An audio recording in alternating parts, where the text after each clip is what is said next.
Yeah, yeah, yeah. Football Friday, the Jeff Fox Show. You already know. Let's go.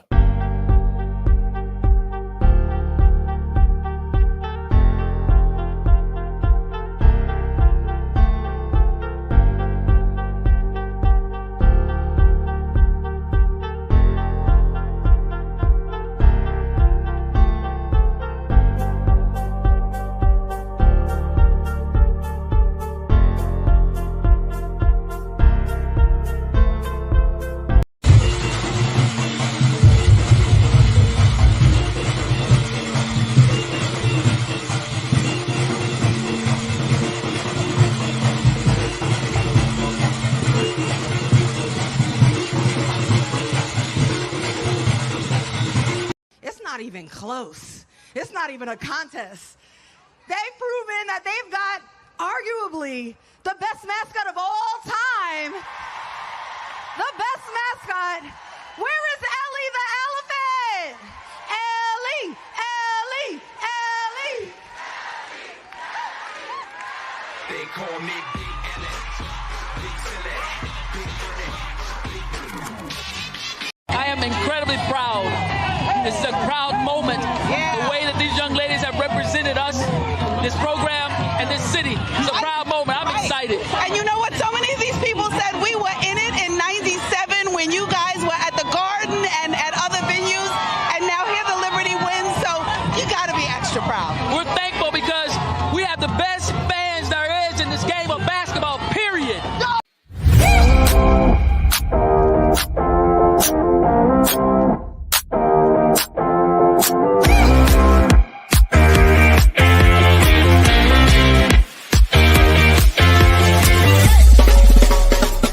The Jeff Fox Show, brought to you by Remix Sports Media.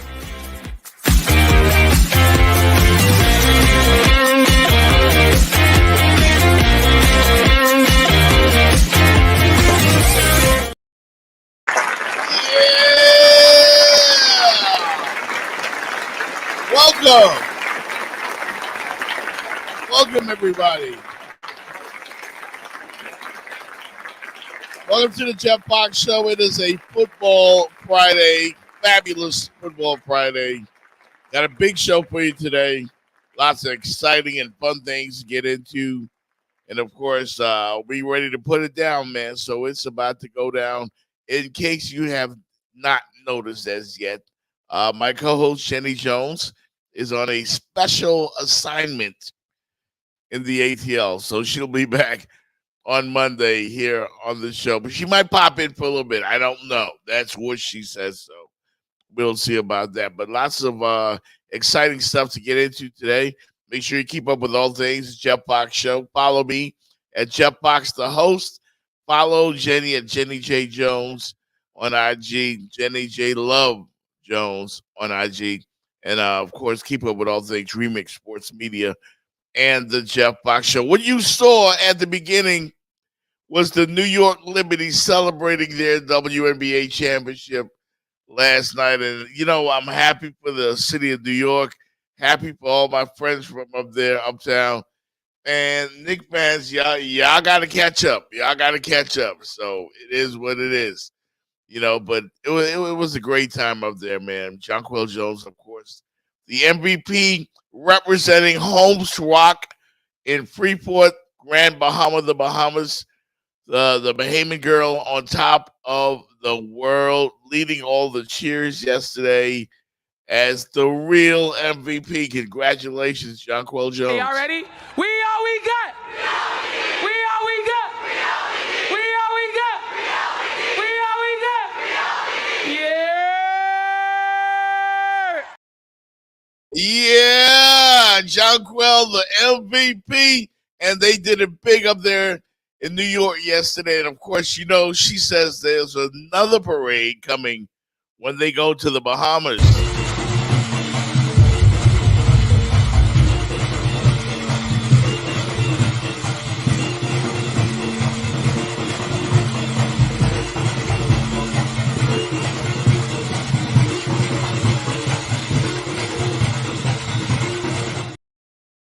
Nothing like winning, baby.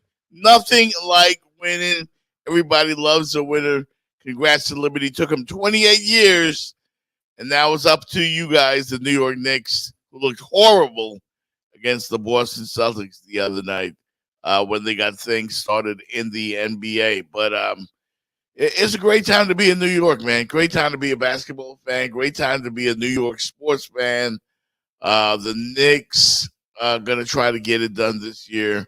And, of course, when you look at the New York Yankees, they have a chance to get back to glory. The World Series starts tonight against the L.A. Dodgers. That's going to be a lot of fun. We had my man Tony Fiorentino from the Miami Heat on to talk with us earlier this week about the Yankees and the Dodgers, talking basketball mainly. But again, everybody loves the Yankees, man. And I mean, Kenny Anderson, also a big Yankee fan. Happy for him, man. Happy to get into it. Also, today we're going to make a sharp left turn. In a little bit, we'll be joined by JANEY TATE, the CEO and founder of HYLO News. We'll talk about why it's so important for you to rock your vote this year. It's very important. It's almost election time. I mean, the clock is ticking, and it's important. This is the most important election of our lifetimes. I hate talking politics. I do. I don't like to get into it. But we're gonna have to get into it today because, again, as Black media, we have a certain responsibility to get into this and to make sure people get out to vote because it matters, y'all. Your vote matters. Don't be disillusioned. This will be a very hotly contested election, and we'll do our part. However, the biggest event of the weekend will occur tomorrow when they get over there at Hard Rock Stadium, and it's about to go down. Miami Hurricane fans, Florida State Seminole fans, the brawl for it all. It goes down right here at the Rock. The biggest game of the year. I don't care what the records are. FSU Miami is always a big game. It's always a big game. So we can't wait to talk about that. And I want to thank everybody also last night. Everybody that came out to Grill Sports Bar, salute to you. Thank you. We had a great time, man. Good morning, good morning, good morning. Shout out to Rodney. Of course, shout out to Dion. Who else? We had Fred Jones out there last night from the Florida State Seminoles. Yes, we had some Seminoles up in the house. And we had Tolbert Bain from the University of Miami hanging out with us. We had Knowles and Canes in the same building, and nobody beat up nobody. If you were expecting a fight, there was no fights last night. I know there'll probably be fighting in the parking lot tomorrow because I've seen some wild shit up in there when Florida State fans and UM fans get together. But it's all love, man. It was all love last night over there at Grail Sports Bar. We had a great time. We'll be there every Thursday night. Make sure you check us out for the Chef Fox Show live on the road. We'll take the show live on the road. Every Thursday, we'll be over there at Grail's. Thank you to the Remix Sports Media team. Did it big last night, man. Well represented. We had a great time over there at Grail Sports Bar in Wynwood. Is at 2900 North Miami Avenue in Wynwood. Make sure you come out there and join us next Thursday. But today we'll talk about whatever you want to get into, man. It's about to go down. A little political talk coming up. We had our relationship talk last time we were here. And I felt like I was on the couch, man. I mean, I felt like I was on the couch, really. It's just, that shit was exhausting. Wah, wah, wah, wah, wah, wah, wah. What men want, what women want. I can't figure it all out, John. Thank you, Danica Carruthers. People have been hitting me up. How can I get in touch with her? Like, you people. Like everybody's having love issues, man. And Danica can help you. I'll put up her website here and I'll give you maybe a little clip of her talking on the show. But Jenny Jones, God, had me on the couch, spilling the beans, spilling my guts. I don't want to talk about love, man. I want to talk about sports. I don't want to talk about love. You know what I'm saying? But it is what it is. Had a great time, love. Had a great time with Danica. And I appreciate you coming up here on the show. We'll be right back. We're going to set the table, come right back, and talk a little sports talk in World Series. It's tonight, y'all. Yankees and the Dodgers coming up tonight. We'll be right back here on the Jeff Fox Show. Stand by.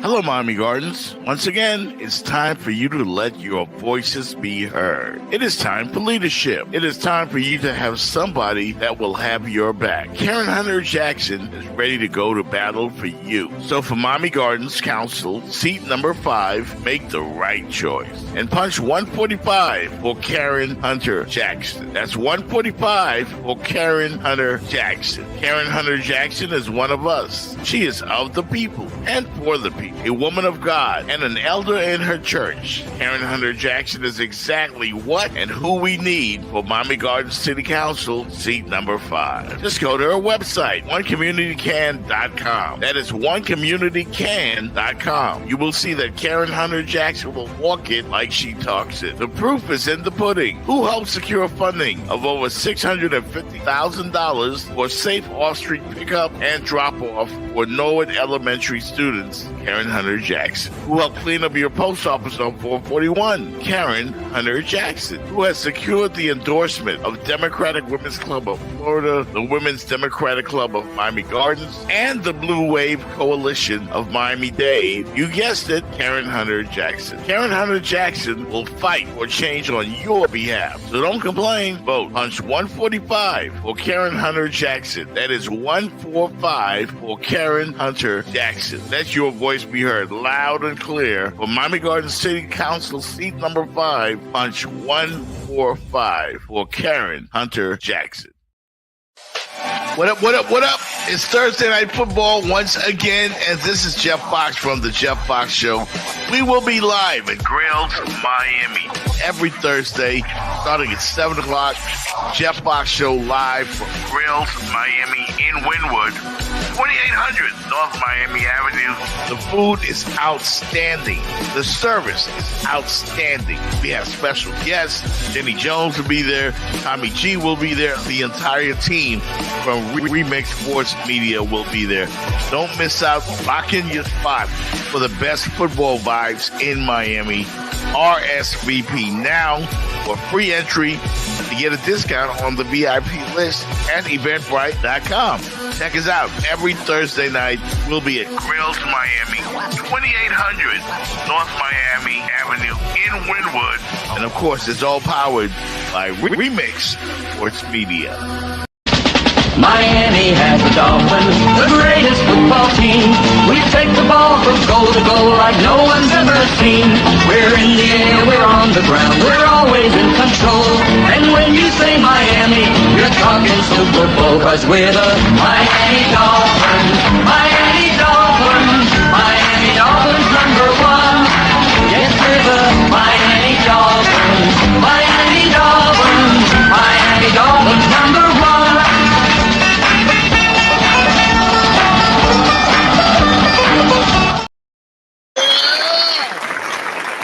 Will they start singing that song again?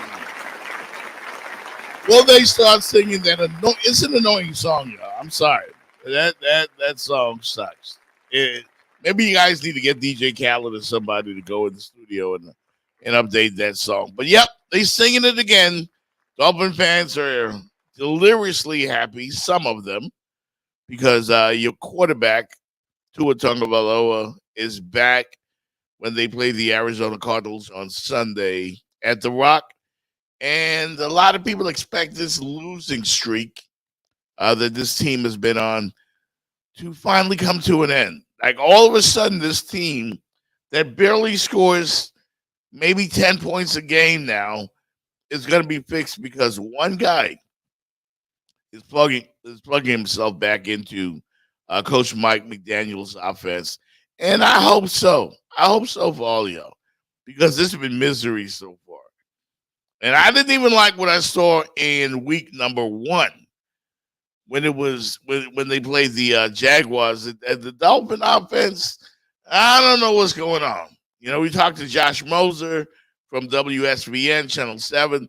I don't know if teams have figured you out. I don't know.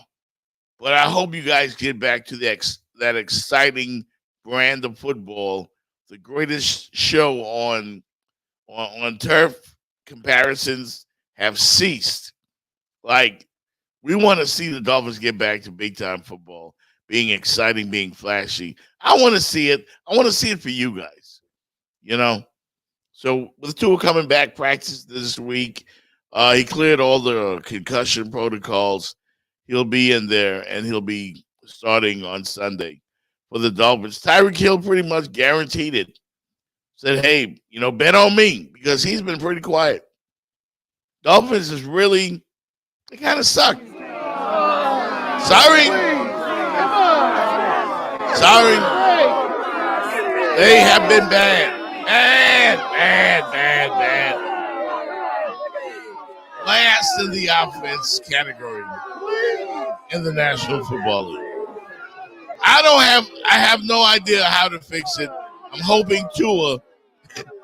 I get it. I'm hoping Tua is the answer. Just plug him back in there, and of course, you know, the machine will get back to scoring touchdowns at an incredible rate. I don't know. His offensive, the defense has been pretty good. Let's say that the defense has been pretty good. When you give up the amount of points that they have given up, you should win ball games. But the Dolphins have struggled, and I don't know what the hell the problem is. I have no idea. You know, but I certainly hope that Tua can get it going. You know, Snoop Huntley tried his very best, you know, and Coach Mike McDaniel, man, it's on you. Chris Greer, it's on you. You guys have to give these fans something better, something to hold on to. Because what you've given them so far this year is not good. It's not good. Dolphin fans deserve a winner, and all they've gotten is heartbreak. Down. Every single week. Every single week, no matter who you play. This week, you get the Cardinals. Are they a juggernaut? Not by any means. You should win this game. You've got your quarterback back in the saddle. He is the maestro. He's the guy that makes the whole machine run. You got to get out there and get the job done. I'm hoping for Dolphin fans. All of South Florida, I want to see a great sports weekend just for South Florida. And of course, you gotta see it. Good morning, Fish from Rep Your City TV. Thank you for tuning in, bro. This football team has been bad. It has been. I don't want to just jump on them and trash them, but I've wanted this team to win. If my Raiders are bad, you know I'm a Raider fan. You guys all know that. We suck. We lose. And I pretty much have said all year long, like, I'm not just crapping on the Dolphins. I'm talking about my team too. Losing is misery. And every Monday night or every Monday morning when we come here, we do the show, I'm in misery because my Raiders have probably lost. And who do we play this weekend? We play the Kansas City Chiefs. Good luck. I hate the Raiders. I hate the Raiders. John, calm down. John, they'll win. Yeah, that's usually how we feel around here. I hate the Raiders, and so I can imagine how you guys normally feel when you come here on a Monday. And when you expected to win, you guys expected to be in the Super Bowl conversation. We expected just so many great things from the Miami Dolphins. The signing of Odell Beckham Jr., who's just disappointed because he don't even show up and play. I mean, just so many things that just piss you off about being a Dolphin fan. Like, yeah, I get it. It sucks. Losing sucks. Look at the city of New York. They were celebrating a WNBA championship. Not the Knicks. Not the Knicks. They were celebrating a WNBA championship. The mayor came out. They had like a ticker tape parade. There were, rappers out there. They celebrated everything. New York. They brought all the old players back. Winning is everything. Losing is misery. Winning is everything. It's not even close. It's not even a contest. They've proven that they've got arguably the best mascot of all time. The best mascot.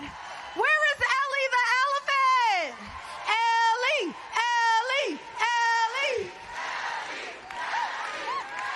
They call me Big Ellie, Big Silly, Big Dirty, Big Dirty. Right foot to stone, and left foot to stone. You cha-cha with your right.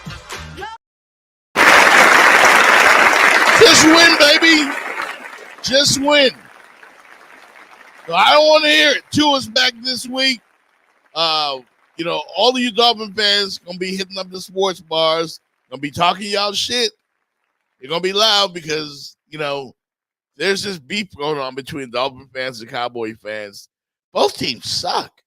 Like, I don't get it, but certainly I hope the Dolphin fans are happy this weekend. I'm looking forward also to Saturday afternoon at Hard Rock Stadium. I was hanging out with some Canes and Knowles last night, like I told you, at Grail Sports Bar. And we'll be joined shortly here by JANEY TATE from HYLO News. She'll be coming on. We're going to talk some politics and why black media is so important. But Canes and Knowles on Saturday, if you are from South Florida, you know that the records mean nothing when it comes to this game. Absolutely nothing. It is a fight. It is a brawl. And Canes are obviously much better this year, 6-0, or 7-0 rather, number 6 in the country. And I think this team is good enough to win a national championship. Now, I get it that the defense has not been great, but they have that man at quarterback, Cam the man. He's made all the difference in the world. Again, we talked with some Cane players last night, and they feel great about this guy. Like, I haven't felt this good of the Miami Hurricanes football program in about 20 years. For real. Like, this guy is a godsend. He is. He's just cool under pressure. Even when they lost, they didn't lose. They were losing the game up there in Cal. And you could see on the sideline, there was no panic. No panic at all from Cam Ward. He's just different. He's built different. He's got a lot of that Cane swagger that the old Canes had. He believes in himself. And that's a great thing. So, Canes Nation, you guys show up on Saturday. It's time to celebrate. I think this team can compete with the likes of Ohio State, with the likes of the Alabama Crimson Tide, Georgia Bulldogs. It seems like Miami is held to a different standard because when Miami plays tight games, everybody goes the hell off. However, when Alabama wins by 2 points or loses to a rival like Tennessee, they don't drop very far. And there ain't a whole lot of shit talked about them either. And this is just how we like it. It feels great to be a Miami Hurricane. I like the hate. I embrace the hate. Come on with it. And the Canes doing that. I don't know what that celebration is that they do, but I know the whole damn nation is doing it. Miami sets trends, everybody. That's what they do. So on Saturday, Hard Rock Stadium, night game. It's going to be an amazing time. It's going to be an amazing event. Miami Hurricanes, Florida State Seminoles, just a different kind of battle. And you know what gets me fired up for this game? It's listening to the great Michael Irvin.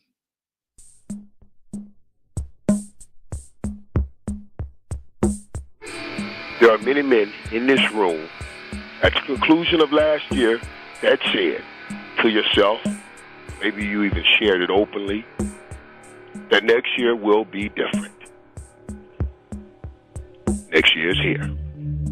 The time is now. All of the running, all of the weights, all of the hitting, all of that was for this moment. The time is now. And don't anyone in this room underestimate this moment. When I walked in, there was 100,000 people out in the stadium.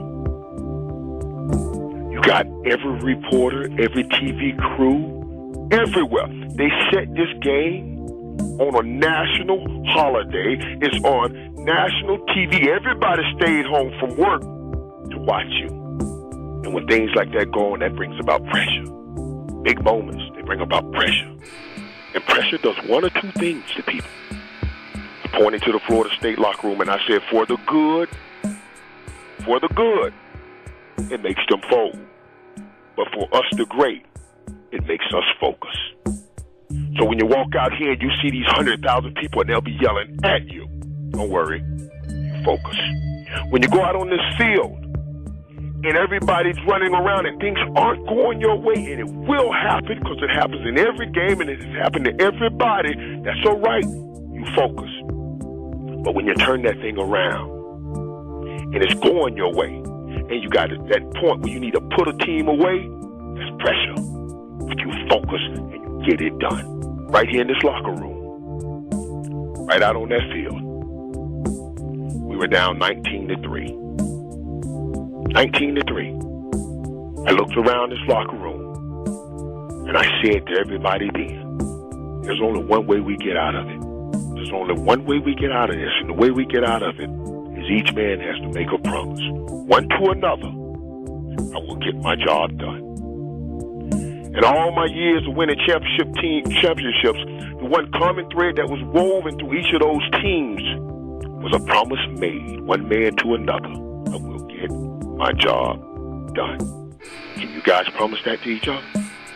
Can you go out here and get your job done? Because that day, we walked out on this field and we made history. And today, you get to write your history. And don't you let any man get in the way of you writing your history.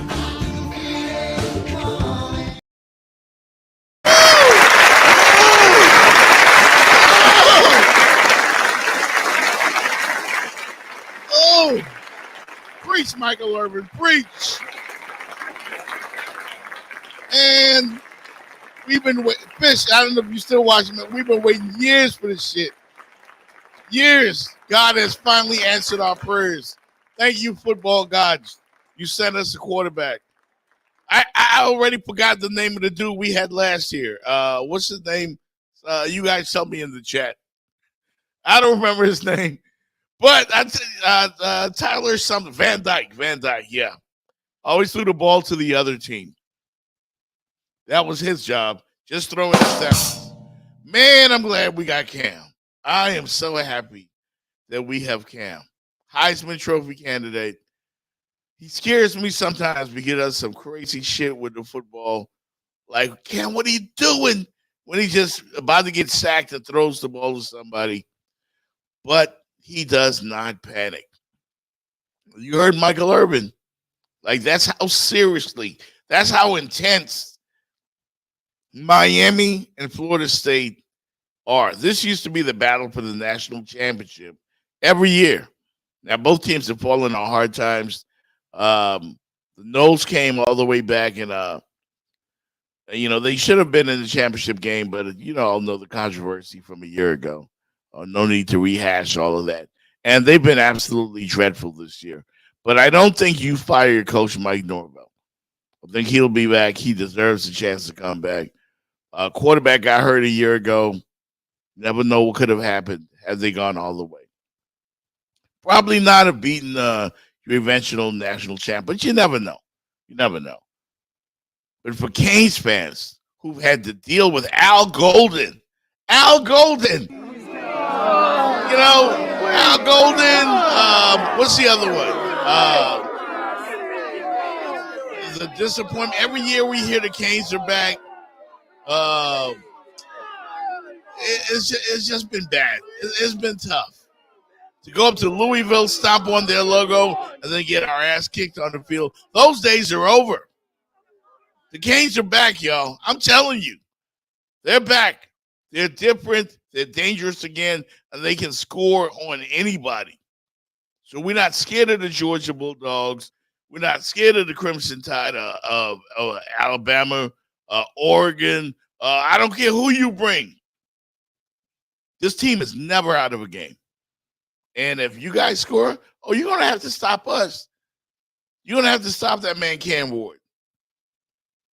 And either he or Shedeur Sanders, in my opinion, will win the Heisman Trophy. One or the other. One or the other. It's great to be a Miami Hurricane, man.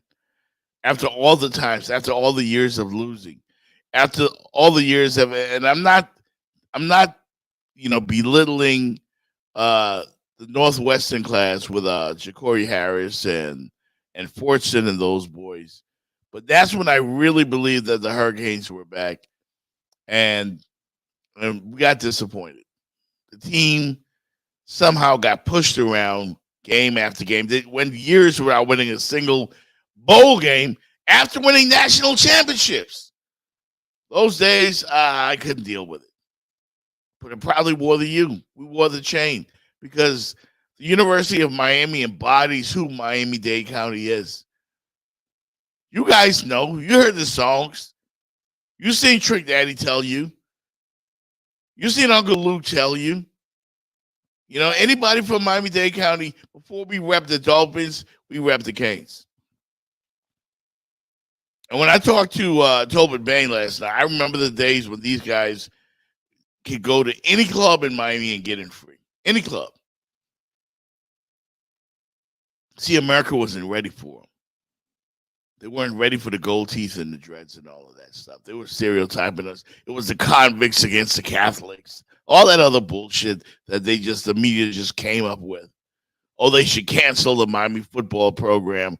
Why do they got to thrust their pelvises when they score touchdowns? Because that's what the fuck we do in Miami. That's what we do in Miami. That's who we are. We are Hurricanes. So I'm happy for this football team. I'm happy for South Florida. I'm happy for all Cane fans everywhere. It's going to be an exciting game. Even if Florida State isn't that good, trust me, don't sleep on them. Go out this Saturday, handle your business. The same approach you heard Michael Irvin so passionately talk about right there. That's the attitude they're going to have to come out with when they play this game on Saturday. So South Florida, get ready for a big, big game. Parties everywhere in the city. All the folks coming down from Tallahassee. It's going to be a great weekend here in South Florida. We're getting ready to talk to JANEY Tate from HYLO News.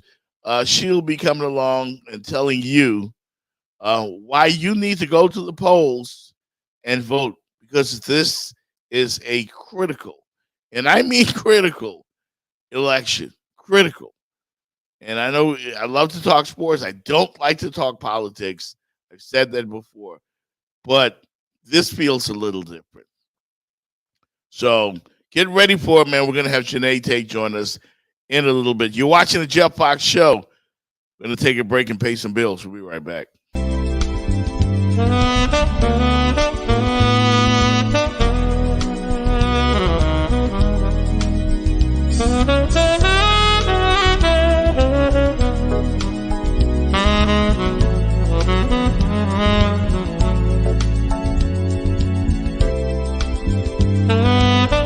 Number two, I know you're not talking about somebody being lucid and cogent and enunciating their thoughts with clarity, and you're bragging about Donald Trump. We can't be watching the same stuff if that's what you're doing. You ain't going to do that today. You know now, what? Lindsey Graham, hold it. Now, Senator Lindsey Graham is about to come on this show. Let me tell you now, something. that man can articulate. Whether you show up for yourself, whether you show up for your kids, whether you show up for your sisters and your daughters, I need you to show up. It's very important that we show up. I'm going to tell you a little quick story. I went to the DNC in Chicago. And I've never preached politics to my kids. When I came back, I woke up my son, and you know what he said to me? Dad, in 4 years, can I go with you? We have to show up for our children.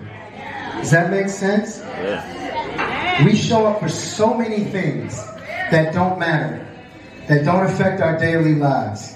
Trust me, I've seen it. But this is how we affect our daily lives. This is how we affect the lives of our children that are coming up. And this is how we change a narrative that isn't true. It isn't true. So fellas, I'm talking to you specifically today. Please, let's show everybody how powerful we can be and what happens when we come together. When we come together and do what's best for our communities. Does that make sense? I'm going to see y'all at the polls. Of HYLO News family, it's your girl JANEY TATE, founder and publisher of HYLO News. And as you can see, I'm here live on location at North Dade Regional Library. It's one of the sites of early voting here in Miami-Dade County. We're going to be talking to voters about the importance of voting, why they're voting, and why you should vote in every election. Family, we're actually here with a HYLO News favorite, Councilwoman Linda Julian, who's up for re-election, and she's running for Council Seat 5. So Linda, tell us, why is it important to vote? It's important to vote because our vote is our power. Our vote is how we express how we feel about the issues that are taking place in our community. And if you don't vote, you allow people to vote for you and to create policies on your behalf. HYLO News family, we're here with a voter who made her voice heard. So tell us, what's your name and where you from? My name is Margaret. I'm from Miami Gardens. Oh, okay. Miami Gardens in the building. All right. Why is it important to vote, Margaret? Listen, you need your voice to be heard because a lot of things are happening that you don't need to happen, and we can vote against it. That's right. Nice. And what would you say to younger voters who may be apprehensive or don't feel like their vote counts? Listen, the future is yours as long as you vote. Yes. Hey, y'all, guess who we ran into at the polls? It is State Representative Ashley Gant. Hey, what's up, Ashley? Hey, girl, hey. As always, why is it important to vote? So, nothing worthless is ever attacked. We continue to see the Republicans attacking our ability to vote, and that's because it's our voice. Yes, sir. Yes, sir. Oh, man. Shout out to Good Morning Tangela Sears. She making excuses for Florida State. Oh, man. It is what it is. What is Jenny Jones doing in here? And she's supposed to be on vacation. Let me see what's going on. Jenny Jones, what are you doing here? You're on vacation. I have to check on you, Shouty. Nah, they said you wasn't coming back till Monday. So who's they? The executive producers of the show. So, you know, I kind of got some strippers coming over, and you know, I was having a little private party and stuff. Okay, you know what? I ain't gonna mess up Get your it flow. sexy. Get it sexy. I'm not gonna mess up your flow, Shouty. I just thought I'd check on you. Yeah. Your girl's coming on you, in a little bit. And send you greetings from the ATL, Shouty. I'm in the home of the Dirty Birds. The home of the Dirty Bird. Yes, you are in your element. Make sure you grab a jersey, a t-shirt, even something I can hang on the wall, because I probably will not wear it. You know, I wear Raider stuff and Hurricane stuff. By the way, you missed a great time over there at Grails last night. Did you get? And everybody was asking for you. See, that's what I'm talking about. The love. I feel the love. Where's my burger, Shorty? It's in the fridge. I did get your touchdown burger. Yes. Yeah. Shout out to Dion Girls. Shout out to Dion. Yeah, they gave me like bags of food to take home last night, even though I won't eat them all. And we're gonna have Janae join us in about, she says, 10 minutes. 10 minutes. So 10 Janae minutes. Tate will be here. Yeah. You gonna stay around for the interview? What y'all talking? We got to vote, baby. We got to vote. We got to vote, man. Shout out to Jay James who said, "Hey, man, he says, Janae. Everybody knows Janae, and everybody loves Janae. And I want to give her credit, man, because she's been doing this for a long time. She's done a lot in a short time. She's done a lot. And doing her own thing. She's doing her own thing. I always felt like black media is important. It's important to have the Jeff Fox show. It's important to have the Roland Martin show. It's important to have Rep Your City TV. Shout out to Fisher Grits, the Phoenix Magazine TV. These are all local productions, all local podcasts and networks.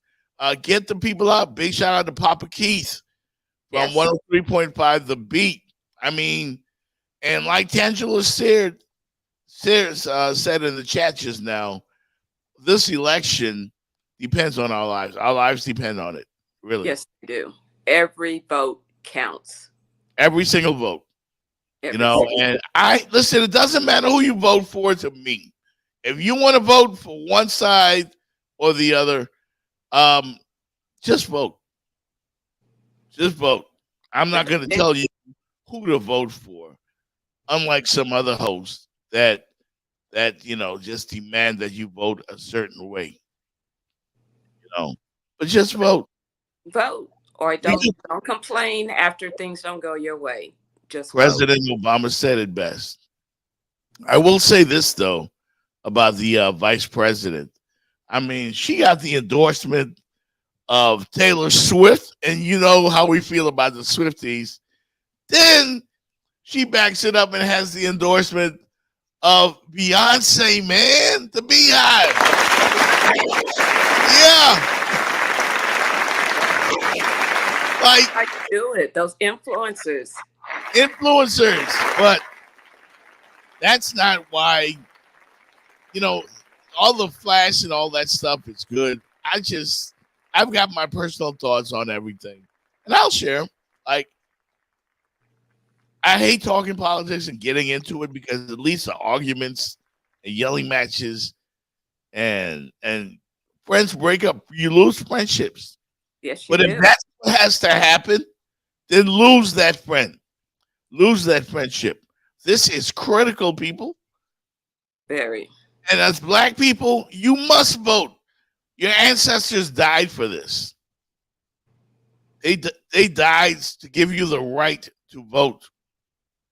Just vote. Just vote. Just do it. Just vote. Because, again, there was a time, and you don't want to go back. You've heard the vice president say, we're not going back. Everybody thinks that's just a cool thing to say. It is not. Because they are trying to take us back. We're not going back. We're kicking down doors. We're voting. We're making our voices heard. And yes, we are not going backwards. Forward is the only option.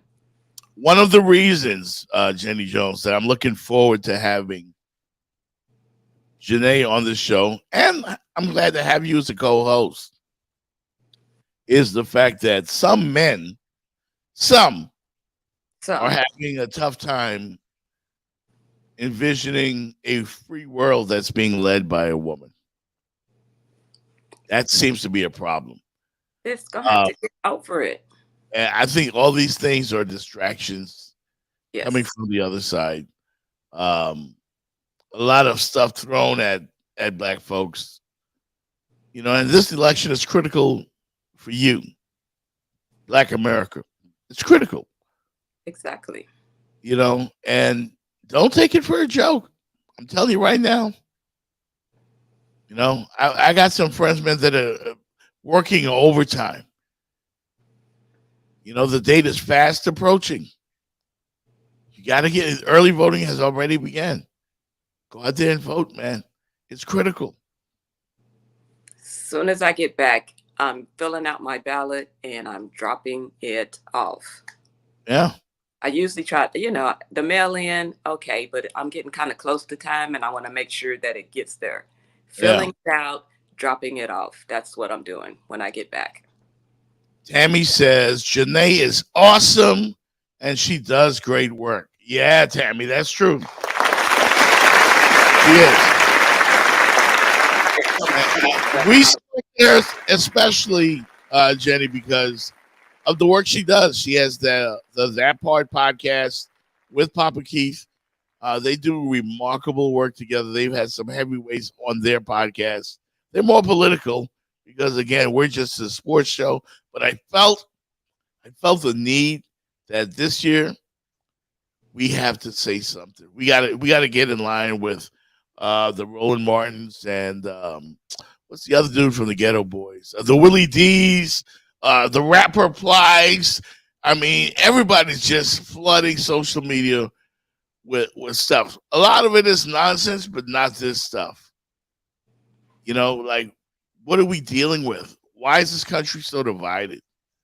But say something and then do something. Say Yeah. something and do something. It needs to be followed up with action.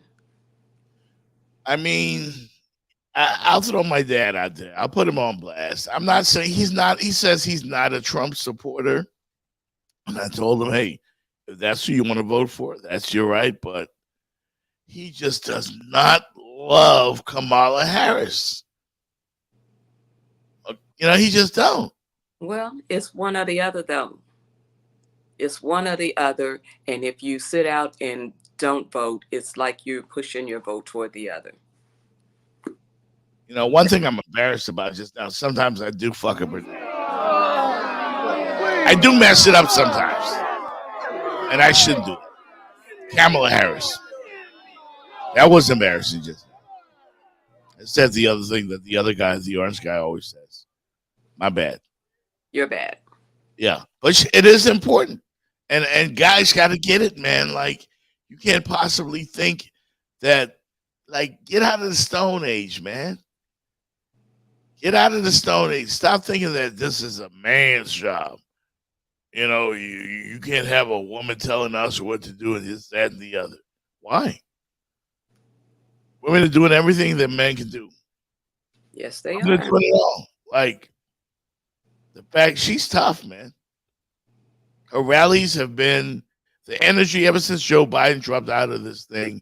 It's been energetic. Trump has been canceling press conferences left and right. And yesterday, we saw Charlemagne the God get into it with Anderson Cooper. And I like Anderson Cooper. I do But too. they had quite a testy exchange last night. I think that's why it had a reaction. Donald Trump, he, for whatever you think about him, if you like him, if you hate him, he is certainly who he is. He's shown us who he is every single day. Yeah, which is a fascist. And it's crazy because you still don't have news networks having that conversation. Like when somebody says, when somebody questions Kamala Harris's blackness or is he a DEI hire, y'all will have roundtable discussions about that, asking that question. How come you're not having roundtable discussions asking, is Donald Trump a fascist? Actually not even asking it, stating it. I mean, when you look at the things that he's talking about doing, jailing journalists, jailing his political opponents, turning the military on American citizens. The guy said he wanted to terminate the Constitution to overthrow the results of an election. How come that is not the topic of discussion on networks like CNN every day? But do you? Yeah, that's really important. That's really important right there because you need to. I want to hear from Black voices. I want to hear from Black media. You know what I mean, Jenny? I want to hear why folks aren't discussing the real issues. I think, and I could be wrong. Maybe I'm being too harsh on our people, but I think Black folks get distracted by a lot of bullshit. I do. I remember when Black America primarily got just totally distracted by a damn chicken sandwich. The chicken sandwich, you remember? Yeah, we and they made millions of dollars for Popeyes, a freaking chicken sandwich. Yeah. A chicken sandwich, man. Were you in line though, Jeff? Come on, for real. Were you in line? Nah, I wasn't doing no damn long. Listen, I do it the old-fashioned way. Grab some bird and throw it on the stove and grab some Tabasco and put on top of it. Chicken sandwich. Put it Make between two slices of Wonder Bread, and I'm good. Oh my goodness.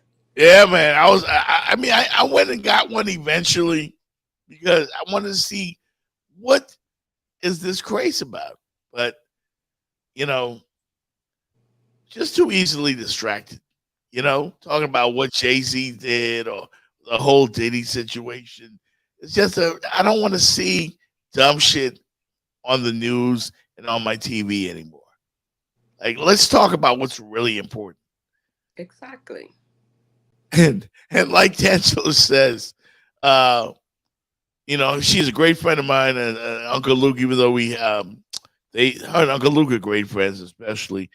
Politics is what they talk about primarily. She says, politics and sports is me and Luke's main subjects.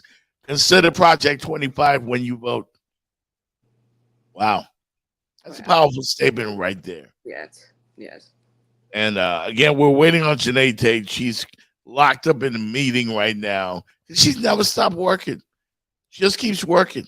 That's what we got to do. We got to hustle all the time. It's a Never 24-hour grind. Yeah. Locally we have, just so many great groups, man, that have come together. And JANEY works with all of them. Papa Keith, they do so much in this community. And they rally people out to the polls to vote. And that's why it's just so important. We are finally out of our meeting. Here we are with JANEY Tate. Yeah. I'm like right on the screen. Y'all don't even tee me up. Yeah. We apologize, but we've been waiting on you. Look, you know how the business is. Last minute meetings, I have to take them. So I am the janitor and the CEO. So it's all up to me. But I thank y'all for, waiting on me and letting me come on today. Welcome to my life. I mean, that's how it is around here, man. We got to edit, produce, set up meetings. But I don't know how you do it, JANEY. I've been a longtime fan of yours. And I've told you on timeless occasions that your work is so important. And Jenny Jones is jumping in from Atlanta because she said, Jeff, I got to be a part of this. I cannot let you have Jenny Jones and JANEY Tate and you not let me get in and ask her a question or two. So we're very happy to have you. Yes, yes. So again, the importance of Black media. I was just talking about it, like your organization working with Papa Keith, the People's Manifest, all of that. Just so many things that's important, and now being a critical time in this nation's history. Why is Black media so important when it comes to now? I mean, I'll say this. When it comes to like making sure we authentically reach our community and just to speak specifically about Black media, we know our audience. We're talking to them every day. We're giving them information every day. And so it just makes perfect sense that if a candidate or party is trying to get information to the community in a real way, that you come to Black owned media as a source and an outlet to work with. And we don't see that happening. Also, too, Black owned media is a little bit different than mainstream media in the sense of we advocate for our community. I know as a journalist, we're supposed to be unbiased and, show both sides of it. But as Black people in this country, we have to be able to tell our stories and tell them in a real way. And sometimes we have to step into that advocacy side of things.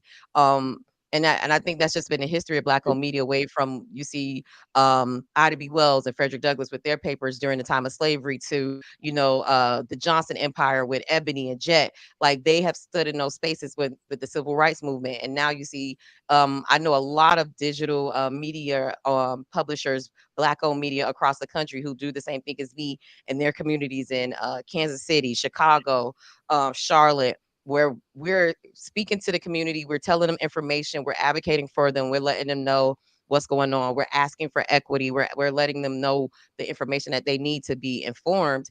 And so I think that's also too a really critical part, especially in an election like this, where we're giving people information so that they can make the best decisions and letting them know like the real about racism or all the other isms in the United States that they should be aware of, whether that's a party or candidate or a ballot issue. Like we can stand in that space to be able to give them that information.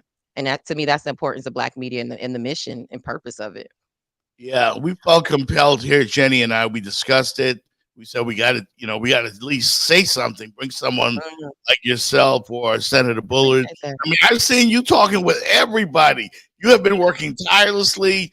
Papa Keith, you guys are incredible. The work that you have already put in, and you've done it for years. What motivates you? You know what? I really, really believe that everyone has a story to tell. Everyone deserves a story. Their story to be told, to a certain extent, unless you're like doing some crazy stuff and hurting people. But Right.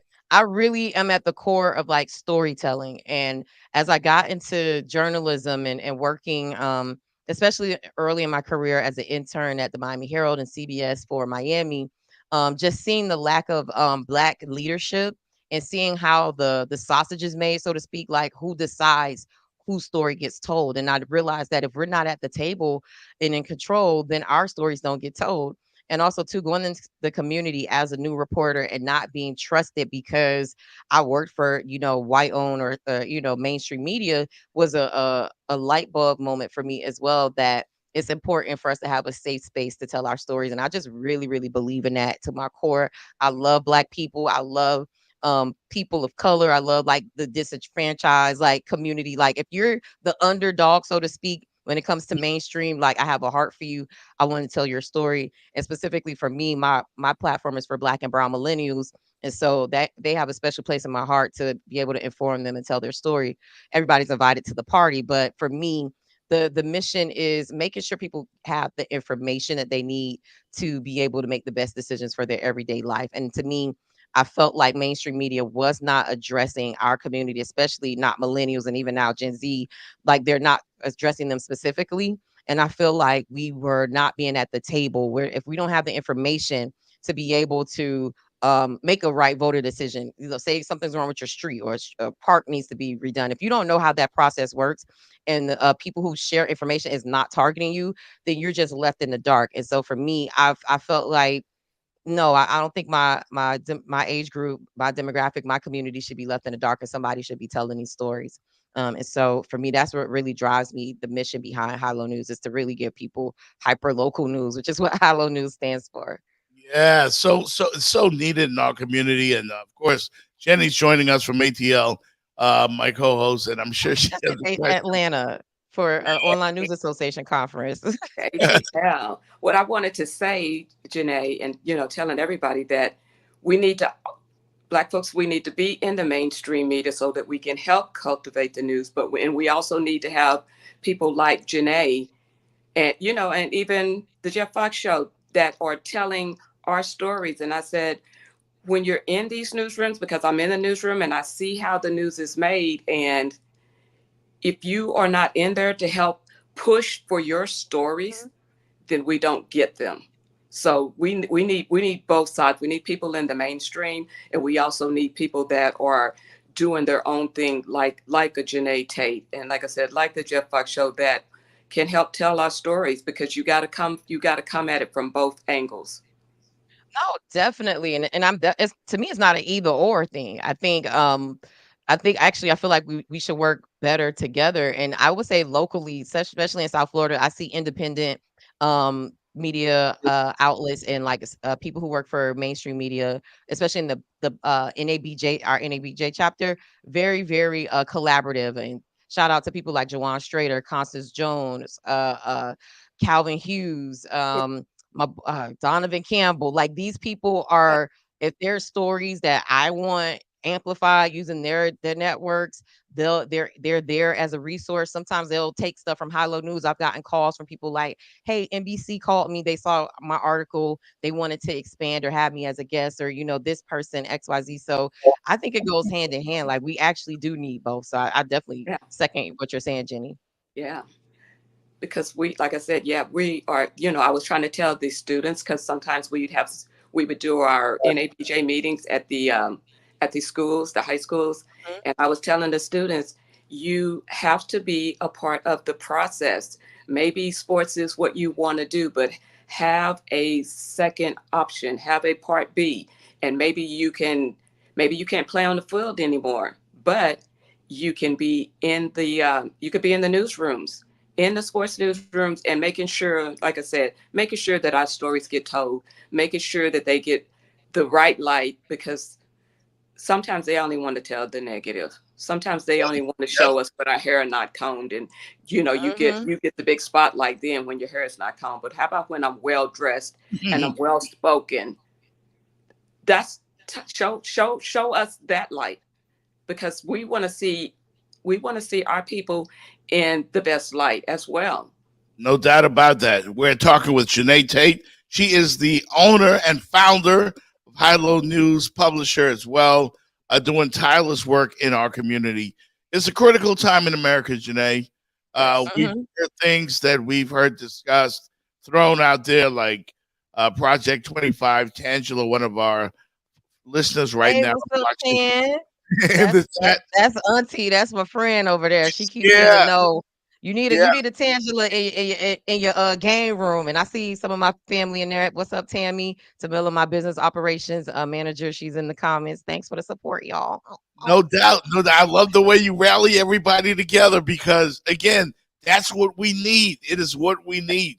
You know, when I first went into the media rooms as one of the sports brothers when 790 the ticket hired us, I didn't see too many of us. I saw Jim Barry, I saw Donovan, and that was about it. You know what I mean? That's really it. And we wanted to give the young black people that look up to us, hey, you could do this too. Who's the next Stephen A. Smith? We need that. And if we're not going to get those opportunities if America goes a certain direction. And we know what that is. So the only way you can change that, President Obama said it best, don't complain, vote. Oh, definitely. And I don't like to tell people who to vote for. I just like to present information. I think, in my personal capacity, I'm pretty sure it's not hard to figure out who I'm going to vote for and why. Right. But definitely, what, I was talking to one of my good friends and chairman of Miami-Dade County, Oliver Gilbert. We were talking about the election, and something he said to me really, really stuck out that I think a lot of voters don't think about, or people who just aren't don't follow the political process. He said something to me to the effect of like, why do we think democracy will always exist? He's like, there was a point in our country where we actually had to fight and develop this. And he was like, when you look at certain countries and certain regimes get into power and you see a new type of government where it's a dictatorship or fascism, that happened over time. And so I think sometimes as Americans, we just think that democracy is just going to always exist. Like, no, you have to work towards it. It's civic engagement. That's why the importance of voting is so critical. And that's why I think they suppress it, especially people that look like, us on this screen, because they know that if we participate in the process and we have more of a share and a say, then they don't get to do all of those shady things that they do behind closed doors in Washington, D.C. Let's just call it what it is. Like, we know a lot of times, even on both sides, the policies and the things that happen, we don't know what's going on. They make decisions for themselves. They make deals for themselves. But I do think there are people who are elected, who are trying and are good and trying to get things done. But I overwhelmingly believe in the people. I think when people buy into the process more, if we're voting, if we understand how the branches of government work, how the balances of power work, the different levels from local to federal, and when we know that information, and when we make informed decisions, like, we can actually see the change that we want. But I think it's by design for us to not be as engaged. But I do feel like with the invention or popularity of social media and internet, I think people have more information at their fingertips where they are more engaged now. And I think I want to be hopeful that in the years to come, by the time I have kids or grandkids, that we'll have a different culture in the United States when it comes to voting. And I feel like we're starting to see that wake up now, especially with to me, the small exodus of black men voters from the Democratic Party. They said, "Hey, we ain't getting what we want. We're gonna go somewhere and see what else it is." And I don't feel any sort of way about it. I feel like your vote is your choice. If you feel like whoever's in power is not doing for you, you go where you need to go. But I love that people are like engaged in the process and doing their research and watching stuff and figuring out what's going to be best for them. And like to me, local media, local news, black owned media plays a role in that and helping people make those decisions. Janae, there is something about that very thing you just talked about that bothers me, though. When I see people like Antonio Brown and Le'Veon Bell, athletes, professional athletes, calling our vice president, there's a T-shirt he had on once said Trump or Tramp, like the mudslinging, the disrespect. I've never seen politics like this. I've never seen it, and it cannot be considered acceptable. And I think a lot of the media is finding it, is making it acceptable. That's why guys like you, guys like Rep Your City TV, Jenny just said it. That's why we're so important. Because I'll tell you a quick story. My own daughter came to me and said, "Daddy, I'm going to vote for Donald Trump," and that's fine. I said, "That's fine." I said, "Why are you going to vote for Trump?" "Well, he gave us money." I said, "No, he didn't. No, he didn't. He put his name on the check. That wasn't personally from Donald Trump." I had to educate her, and I was shocked that she didn't know that. That goes for a lot of people. I totally agree, and I think on one level for me, I'm a little bit alarmed and concerned and sometimes scared at the lack of knowledge on how people or what people know about how like the government works. And so that's why, like you said, the importance of media, making sure we get it right and try to give people fair and balanced coverage is so important, because then you would know that's not what he did. Congress passed that. As the president, he signs the bill, and he can do that, or he can Right. sign the check. But you see that it's a big billboard for him, and every president does it. But if you knew that, like if you know that about government, then you would have known, like, oh, whatever bill is passed through Congress, the president has to sign it. So it's going to look like it's coming from him. And most presidents take credit for it. But if you actually know the process, you know that it wasn't up to, if it was up to Donald Trump, that wouldn't have gotten passed. Like that wasn't his idea. Yeah. Like that was Congress that did that. And so it's it's a little bit alarming how much people don't know, but it just enforces the fact that people like myself and us need to exist to keep trying to push back to that narrative. And even to your point about Antonio Brown and some of the athletes that have come out and gone to Trump rallies. I mean, like I said, you can vote for whoever you want to vote for and believe or want, like whatever their policy is, the issues, whatever you want to vote for them. I do not like the extremism from both sides of the party, because right now I'm getting lit up on social media because we did a show recently, me and Papa Keith, our show That Part podcast. We interviewed a conservative radio host, a Black Republican, Shelley Winter. Yep. He actually went viral recently on CNN for calling. He said the field Negroes vote for Donald Trump and the House Negroes vote for Kamala. That guy. So we had him on the show. We actually had him booked before he even went viral for that. And so what we wanted to do was just have a conversation, not so much a debate. Of course, I push back on a lot of things, but sometimes I just let him cook just to kind of see what is your thought process behind this. And so I'm getting criticized because I let him on the show. People are telling me I need to delete it. They're telling me I'm not professional. And I'm like, I'm a journalist. I want to tell both sides of the story. And I could present that in a way that I feel best for my audience, that they're going to be able to digest it. And I do see people, even though they're voting for Kamala, I see some Black men who are saying, hey, I kind of see what he's saying, or he actually articulated his point well.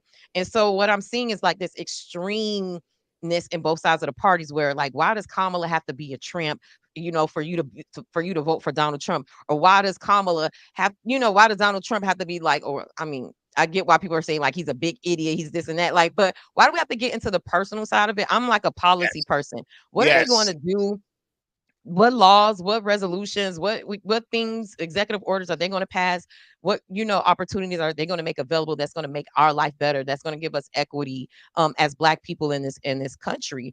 And to me, that's where it stops and begins. And I think too, in American culture, we have this disillusioned way, or this, to me, I feel incorrect way of looking at our politicians. They're not God. They're not your daddy. They're not your pastors. They're not your mama. They're people that you elect to do a job. They work for you. And I don't feel like we have the power and authority in that as voters. Like, we look to them as like these demigods, and that they're supposed to be the all-knowing. And I think that's why we see some of that extremism, and like, especially in the MAGA side, the Trump supporters. It's like they're not even listening to what he's really saying. And even to me, middle America, white America, especially the working class white America, if you think about his policies, they really disenfranchise you. They really don't benefit you. But because he's saying something that you like on one side of it, you're voting against your whole best interest because of these one things that really don't even affect your everyday life. Like, because he's being arrogant and nasty, and the whistleblowing, the over, and sometimes overly obvious racism, because that touches something in you, you're going to vote against your best interest. Like, look at the policies that he enacts. It doesn't help working class poor people at all, and that's for any color person. But to me, for some reason, like I said, the culture of our politics is we want it to be so romantic and so flowery, and this kind of like weird religious type of energy towards it. And I think that's also too part of the problem. But I think that goes back to the way we educate our students in school, and the way we teach them, and that's also to a government thing and a voting thing. So it's to me, all that stuff is tied into one. I remember, Jenny, go ahead. I was just going to say, yeah, can we skip all of the name calling and all the insults and everything like that, and stick to the issues? Give me the issues, like Janae said. How can you make my life better? How can we avoid not going backwards, because we want to go forward? It's 2024. We're trying to go forward. We're not trying to go back. We're not trying to lose our vote. We're not trying to we're just not trying to go backwards. We're not trying to get back on the boat. We're here to stay. We're going to make our stand. And yeah, we moving forward. Yeah. And however we have to do that, that's what we're going to do. And it starts with voting. It does, and that's why we're telling everybody, man, it's so important to vote. You can't just complain about stuff. Yeah. As President Obama always says, don't complain, don't boo, vote. And I wanted to ask you, Janae, and you, Jenny, when did this political game, because it's always been intense, but it's always been classy as well. Like, I remember Obama against Mitt Romney. There wasn't so much mudslinging. And I get it's obvious that it started with Donald Trump, but did he unveil something that was always there, or did he just suddenly change the game? No, I think he made it okay that if you wanted to be racist, to just come out of the closet. And I'm sorry, that's my personal opinion. That's what I've seen, is that, yeah, now it's okay that I hate you because you're black, or I hate you because you crossed the border to get here. But if you look at who his wife is, and look at who his vice presidential pick, who his wife is. Okay, I mean, so don't attack somebody just because they're different from you. Don't attack somebody because they're different from you. We all have opinions, and we're allowed to express them. My thing is, don't step on my foot trying to say what you need to say. Don't step on me trying to elevate yourself. Just stick to the facts. And like I said, tell us how we're going to fix things and make things better, actually make things better, make a difference in the world. Janae, do you believe that this election can go off peacefully, that we can have an exchange if it needs to be, or will we have another January 6th? It's what I'm asking, and I'm hoping we don't, but I don't know.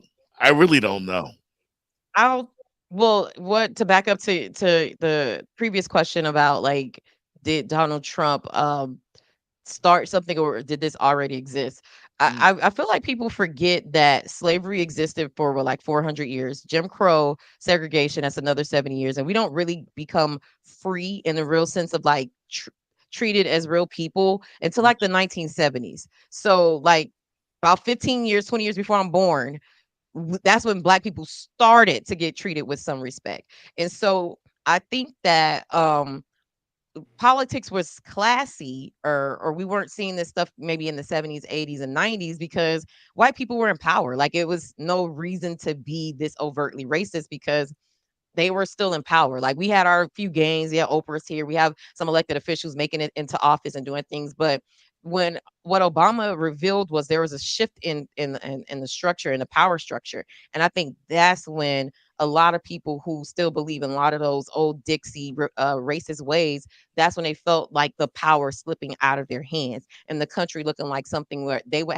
actually have to share in power or maybe lose power with. That was the representation to me of Barack Obama. And so now we're at this point of like there's this active fight politically and socially, I think, between people who want things to go back to where they were and people like us who are like, nah, we're not finna, we gonna keep forward, moving forward. But also too, historically, let's think about the Civil War. Like the, American politics has its periods of like friction within parties. Like so, like presidents have been assassinated like because of policy. So I think sometimes we look at this and it's like this is the worst it's ever been. Yeah, but then all of our lifetime, it's it's probably stands for people who were around during like the civil rights movement or before if they if they're still alive, but we haven't seen it in our lifetime. But historically, which is why I think information and education is so important. I'm like, if we look back to what we used to be, there have been times in the American period where we have had friction, where people have fought and we actually went to war. What we need to do is learn from the past, and we don't need to have a civil war. Which we don't need to be fighting each other. We're more alike than we're not alike.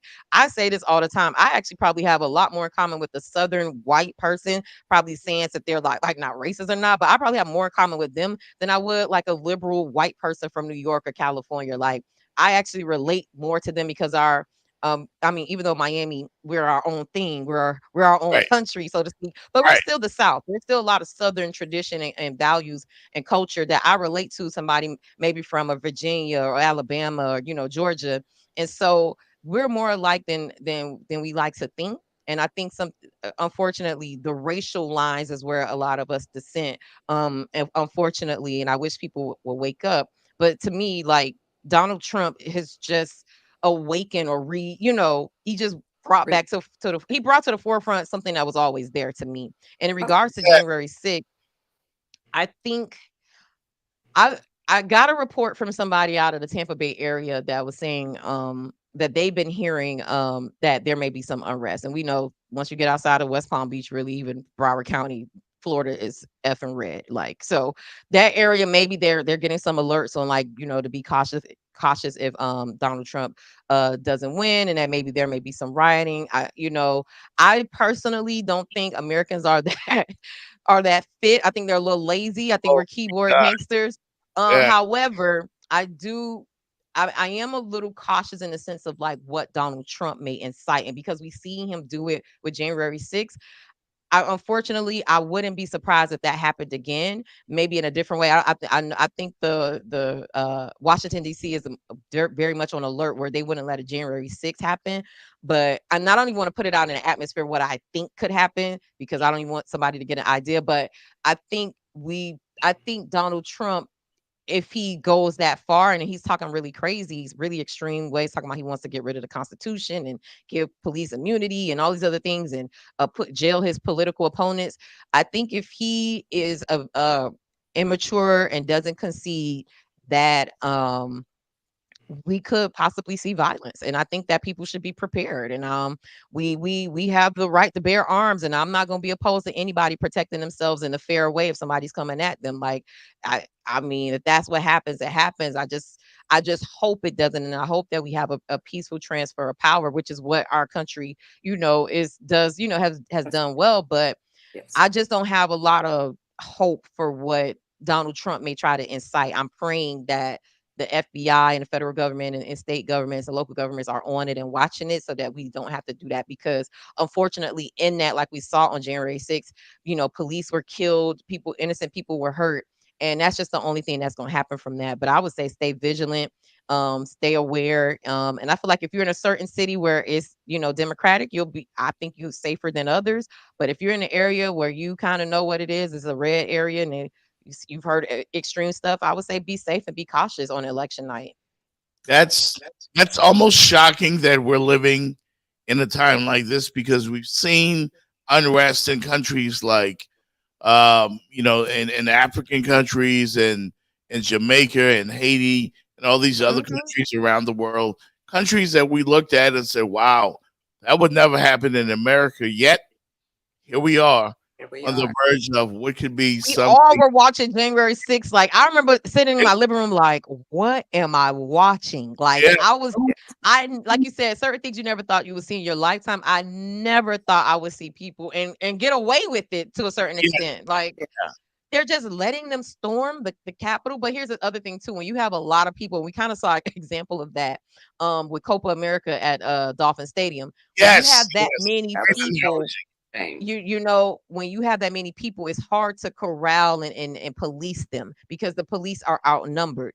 And so that's the thing I would say I'm afraid of, because it's like if he incites people and they're outnumbering our law enforcement, then what does that mean for everyday American citizens? But to me, the fact that that's even a possibility that we're thinking about, I feel like should inform people's decision on who they should vote for. I'm like, is this who you want as the leader of the free world, who would be a sore loser and turn citizens against each other like, that's just, I'm like, people, I don't think they're thinking about like the violence that Donald Trump has represented Yeah, as a leader and a candidate, like I'm like, how could that even be an option for you to vote for? yeah. I'm pretty sure I'm much older than you are, so I've seen I remember President Reagan. I've seen I vaguely remember Gerald Ford, just respectable Republicans. John McCain, what's his name, Cheney. Just you've seen people that you can have a conversation with. It seems like right now we just for both sides to have a conversation, to come to some sort of common ground. Like the hatred, the intense mudslinging has got to stop.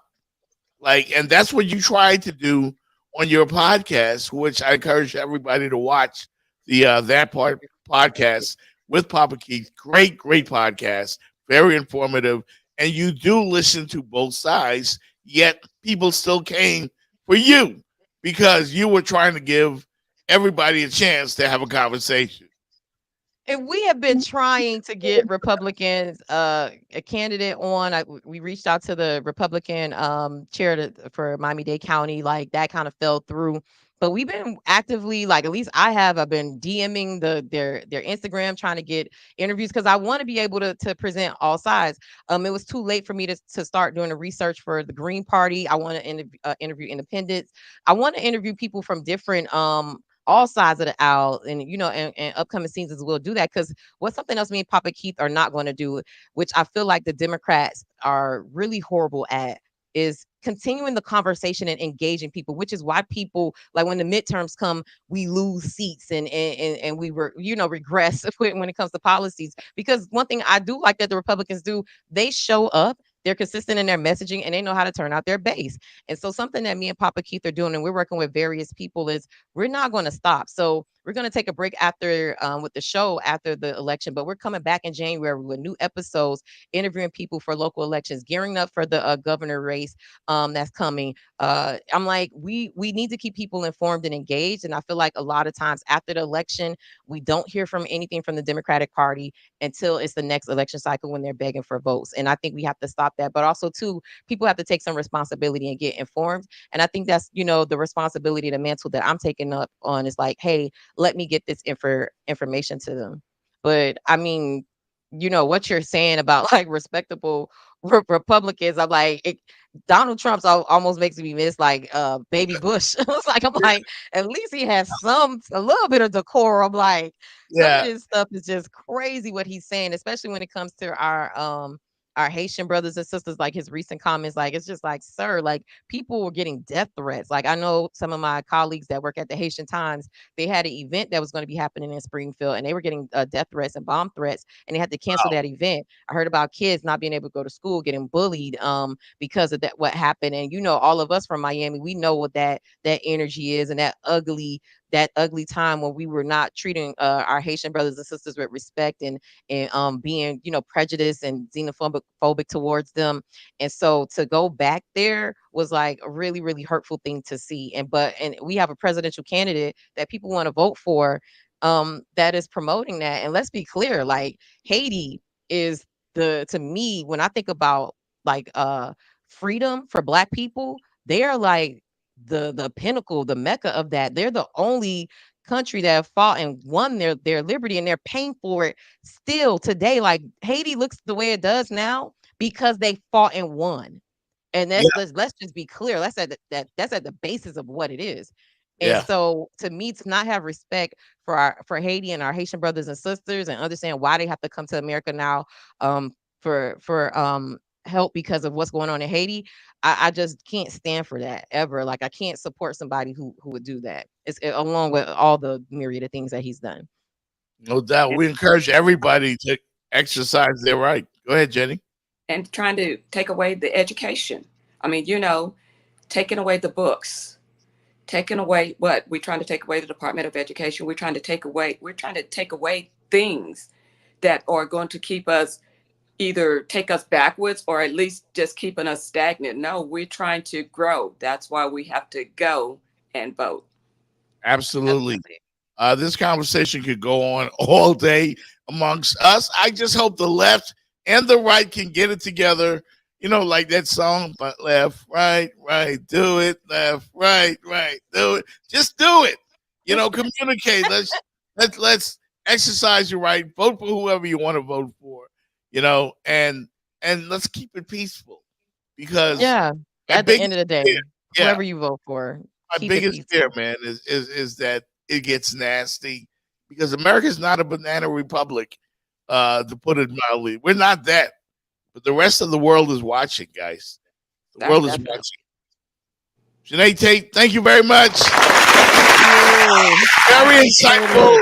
I gotta get you on my show. We gotta do some exchange of the content.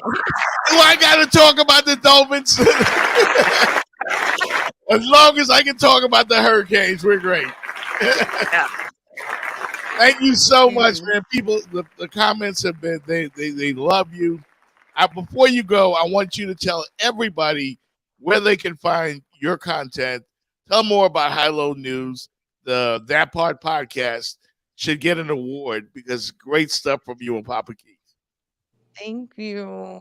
Look, first of all, this how bad I am about promoting, because I'm like about to hop off. Like, all right, but I got a meeting to go to, but I want to say thank you, Jeff, and Jenny, for having me on the show. I don't do a lot of press because it feels weird, as you guys know, like to be on the other side of it. Right, but I appreciate right. you, for extending your platform to me, allowing me to talk to your audience so they can learn more about HYLO News, which, if you're looking at the screen, if you search HYLO News on any platform, you'll be able to find us. But we're on Instagram. That's the one I promote the most. And TikTok. Those are the two right now that we're really trying to push. So HYLONEWS. For exclusive content, you could go to our website and our email newsletter, HYLONewsMiami.com. You can sign up for our email newsletter there. So for our loyal followers, we share exclusive content for them. And so, like I said, follow us on social media. Also, too, I want to give a quick plug. I'm the vice president of the Miss Black Florida USA Scholarship Pageant. Shout out to all of the South Florida contestants that's going to be competing in the pageant in Pinellas Park on November 9th and 10th. If you'd like to support us, go to MissBlackFloridaUSA.com or go to our Instagram page, make a donation, support the local title holders. We are the largest scholarship pageant in the state of Florida, supporting Black women and teens. So definitely want to give them a quick shout out, because that's one of my passion projects. I'm volunteering, doing that, investing my own personal money into it because pageants is the way that I actually got into journalism. I'm former Miss Miami Gardens 2011, and without pageants, I don't get my first internship at CBS. And so for me, it holds a special place in my heart. And also too, I believe that our young women should have different examples of role models. Like no shade to the sexy reds and all of them, but I feel like women having another example of what a role model can be for our young girls is also important in this day and time. Excellent stuff from you, Janae. Thank you once again. Keep doing what you do, man, because we need you. We need some. As Uncle Luke told me, we need boots on the ground. We need some soldiers, and I think you guys are certainly there fighting for everybody's right to know the truth, and that's all it is. That Part Podcast, Papa keep gonna kill me. That Part Podcast, you can find it through HYLO News as well because we always post it. But if you want to follow us on Instagram and YouTube, we're there. That Part Podcast 305 on YouTube and That Part Podcast on Instagram. And I host that with 103.5 The Beat radio host, syndicated radio host Papa Keith. A lot of y'all know him from OG in the radio game. He brought me along this journey with him, and we're having a good time interviewing people and talking about social issues and politics. Again, thank you, Jeff. Thank you, Jenny. I appreciate y'all. I see y'all out. Y'all my NABJ people. So this is family. Yep. This is like a reunion. No doubt, man. Appreciate you. All right. Take care, man. That is the great JANEY Tate. Wow. We have talked about that moment for such a long time. Good stuff. Informative stuff. A lot stuff. of knowledge. Can I yeah. nominate my complete jerk? Because I think we didn't do one last week, but can I nominate my complete jerk? Absolutely. You need me to hit the jingle for you? Because that. I'll make it really official for you right now. That jingle.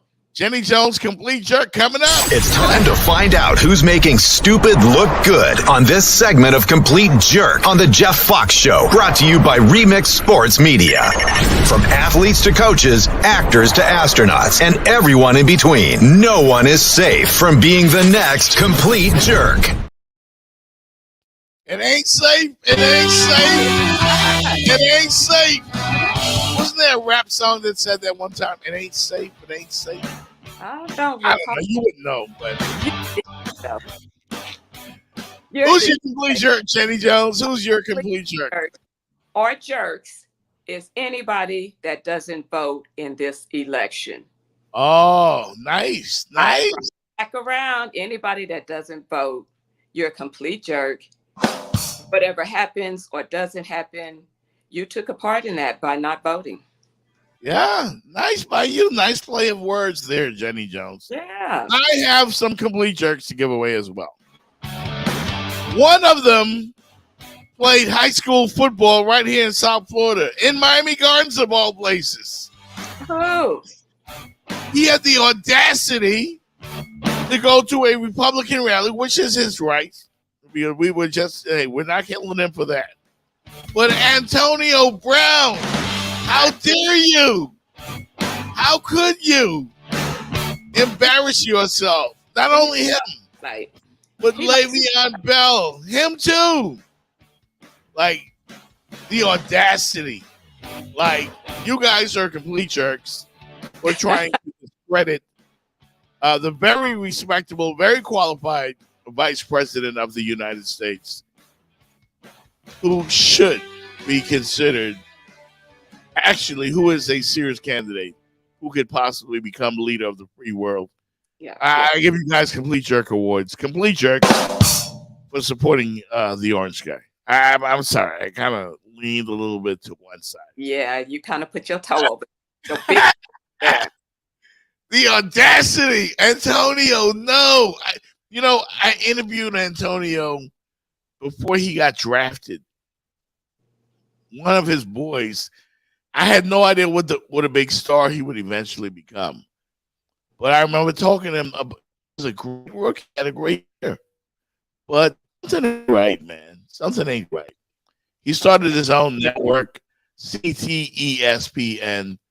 Like, bruh, CTE is serious. So, I don't know. He's just falling off, man. He's falling off. Without football, you know, sometimes that was his life. That's what he knew. So, but he was clowning even when he was playing football too. But like I said, I talked to his dad, and he said he loves the spotlight. So I know his dad as well. Great guy. when you got a shot to get in the spotlight and go viral, that's what gets you. That's what gets you the likes and the watches. So Yeah. he used to Listen, shock all the time. I know some very respectable Republicans, as Janae said earlier, and it's listen. We're not saying you got to be one side or the other. It's cool. You got to have a right and a left. That's democracy, isn't it? That's how the You world gotta works.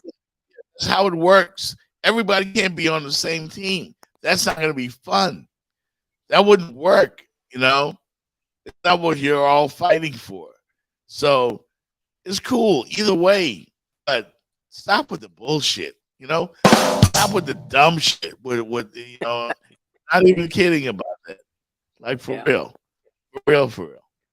But and even in sports, I thought that our sports world was protected from the crazy stuff that's going around now on Instagram and social media and what's being said by both Republicans and Democrats. But somehow the stench of racism crept its way into sports. And now you have people like outstanding rookies. One of them, like Caitlin Clark, who I love. I love Caitlin Clark. And I had to stress that to people. I love Angel Reese. That became a hot topic. That became a lightning rod. Why? Not because people love basketball, but because people were racist and people associated young 20-year-old girls with the damn election. Like, what was that all about? What was that all about? You know? Enough already, people. Just go out there, vote. If you want to vote Republican, vote Republican. People died so you can have the right to do whatever the hell you want to do.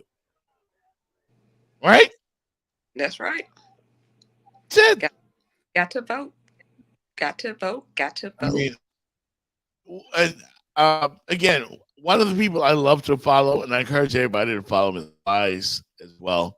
He's a hip hop star, hip hop rapper. Very entertaining. And I like to hear both sides. My dad taught me that. He likes to hear both sides. And the thing, I hate talking to him sometimes because he just won't give the vice president a chance in hell. He just don't want to hear it. He don't even want to hear what she got to say.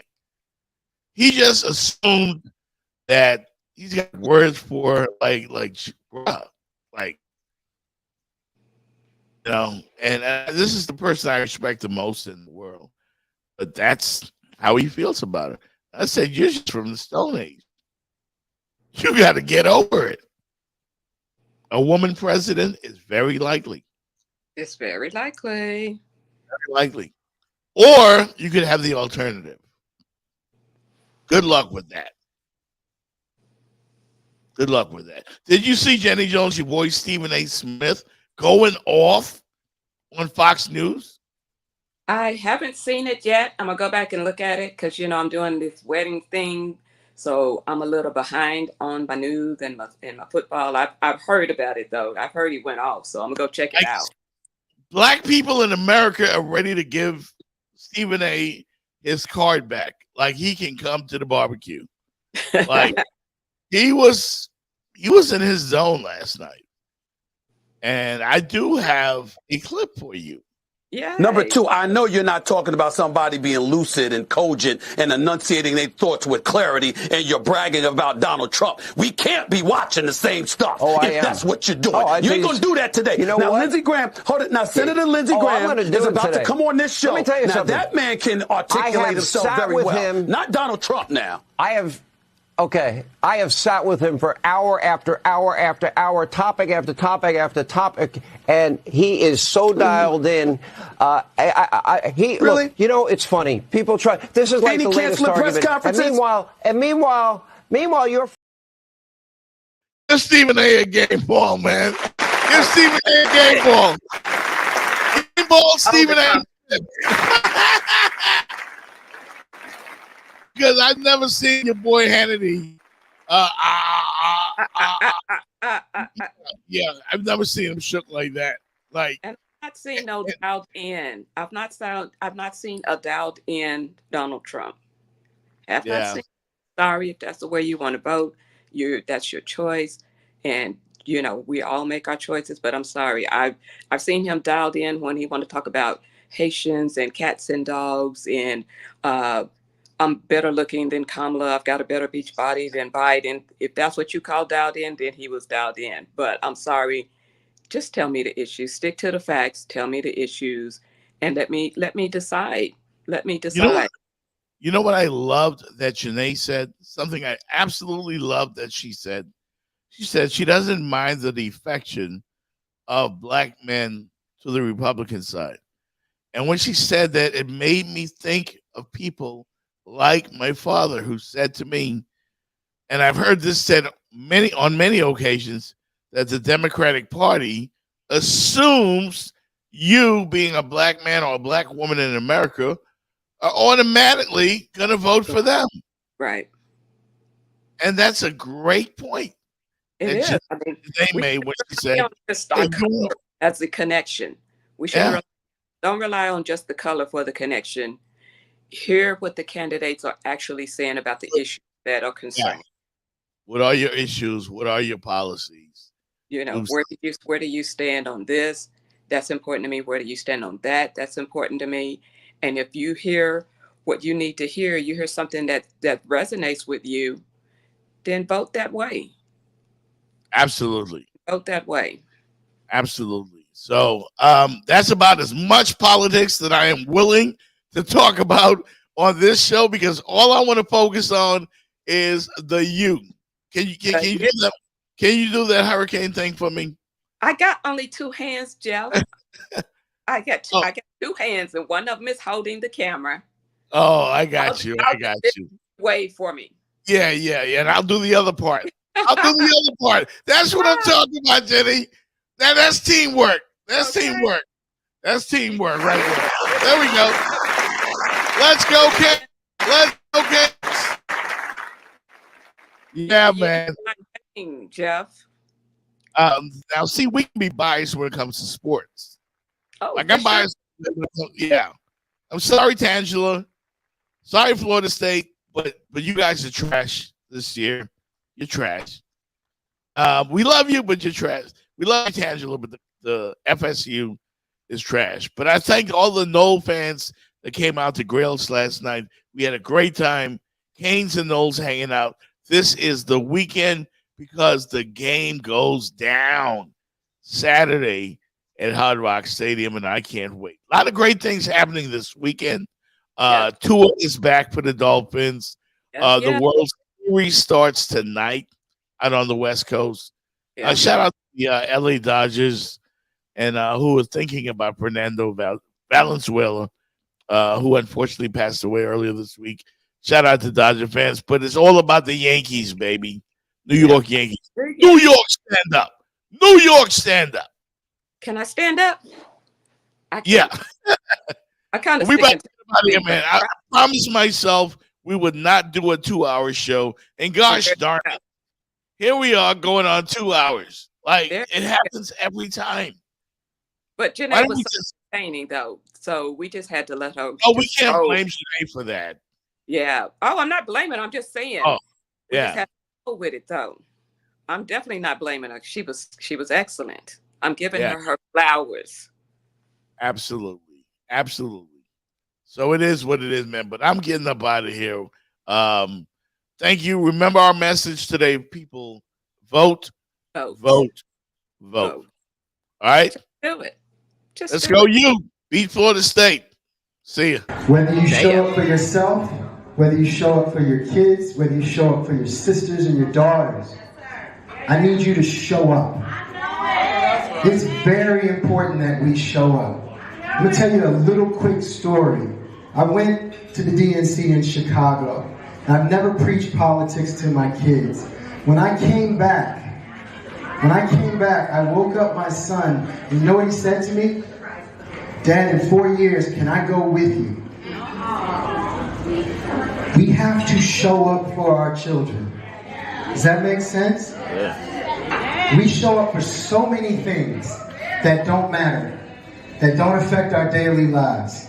Trust me, I've seen it. But this is how we affect our daily lives. This is how we affect the lives of our children that are coming up. And this is how we change a narrative that isn't true.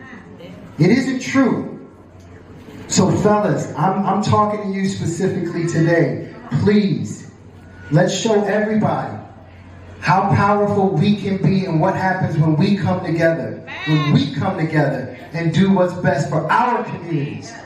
Does that make sense? I'm gonna see y'all at the polls. Of HYLO News family, it's your girl JANEY TATE, founder and publisher of HYLO News. And as you can see, I'm here live on location at North-Dade Regional Library. It's one of the sites of early voting here in Miami-Dade County.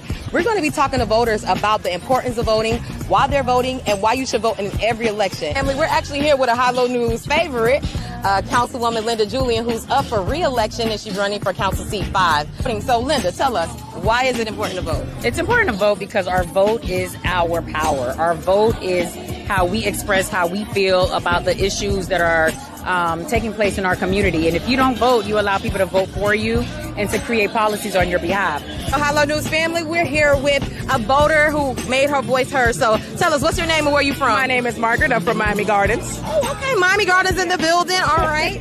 Why is it important to vote, Margaret? Listen, you need your voice to be heard because a lot of things are happening that you don't need to happen, and we can vote against it. That's right. Nice. And what would you say to younger voters who may be apprehensive or don't feel like their vote counts? Listen, the future is yours as long as you vote. Yes. Hey, y'all, guess who we ran into at the polls? It is State Representative Ashley Gant. Hey, what's up, Ashley? Hey, girl, hey. As always, why is it important to vote? So, nothing worthless is ever attacked. We continue to see the Republicans attacking our ability to vote, and that's because it's our voice. Good stuff right there. As we get ready to wrap it, yeah, we're back. I know we said we were leaving, but we leaving. We leaving. I gotta go to the gym, Jenny Jones. I gotta go to the gym. I got called out last night on a few bulges hanging out in the chair. I kind of felt a little, some kind of way, as they say on the young kids say today, some kind of way. But you know what you got to do. Do something, right? Yeah, like oxtails, man. I can't get enough oxtails. I got to leave that stuff alone. It's Friday, which means they have ribs over there at Hammond's Bakery. At a bakery? Yeah, Hammond's Jamaican spot on 27th Ave. It's great food. Okay. But I'm trying not to go there. But we going for real, y'all. We going for real. Can I show you my painting before you go? It's not my painting, but it's so fabulous. Yeah, show it to me. Hold on. Show it to me. I was trying to. Is that it behind you? Yes. Do you see how it goes up on the wall and there's a paintbrush on the wall? Yeah. It extends to the painting. Is that not so fabulous? Is that Prince or no? That's not Prince. No, it's not Prince.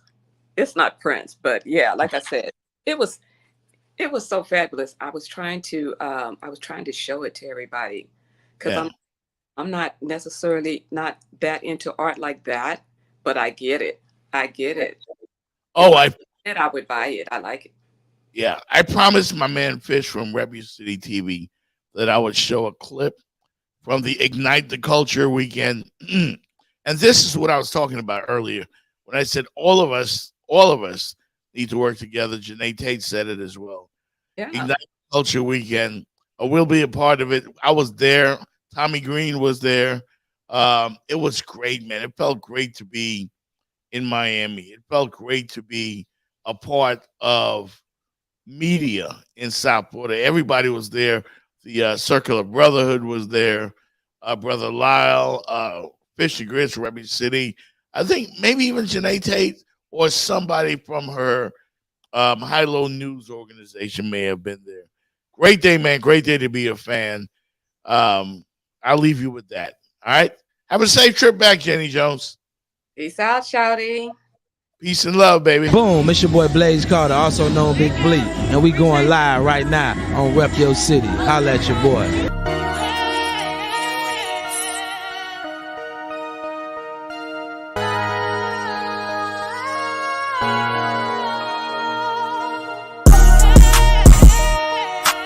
We live on location, man. Rep Your City TV for the kickoff of Ignite the Culture 2024. We at the home of the Bulls, Miami Northwestern Senior High School. Y'all give a shout out, man, to Miami Northwestern Senior High School. Today, Thursday, July 18th, is the kickoff for the celebrity charity basketball game that's getting ready to take place momentarily, man. Man, you don't want to miss it, man. Come catch us, man, at Rep Your City TV. It's the street minister, Anthony Durden, man, checking in.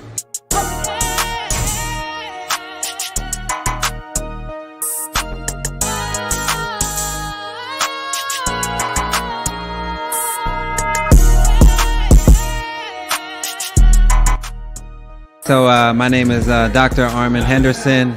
I'm here on behalf of the Healing and Justice Center, but also Dade County Street Response, working with the street minister, Anthony Durden.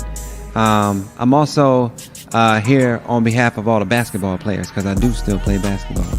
Yeah, here to support the event for men's mental health in the community, and the support. I think that's why it had a reaction. Donald Trump, he, for whatever you think about him, if you like him, if you hate him, he is certainly who he is. He's shown us who he is every single day. Yeah, which is a fascist. And it's crazy because you still don't have news networks having that conversation. Like when somebody says, when somebody questions Kamala Harris's blackness, or is he a DEI hire? It could all be so simple, yeah.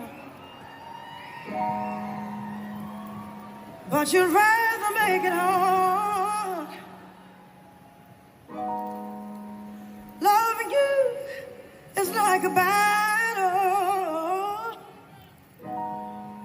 Oh, and we both end up with scars. Tell me who I have to be to get some reciprocity. No one loves you more than me. Oh, no one ever will.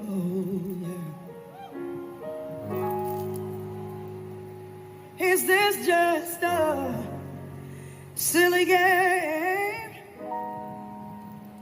that forces you to act this way? It forces you to scream my name on in pretending you can't stay. Tell me who I have to be to get some rest.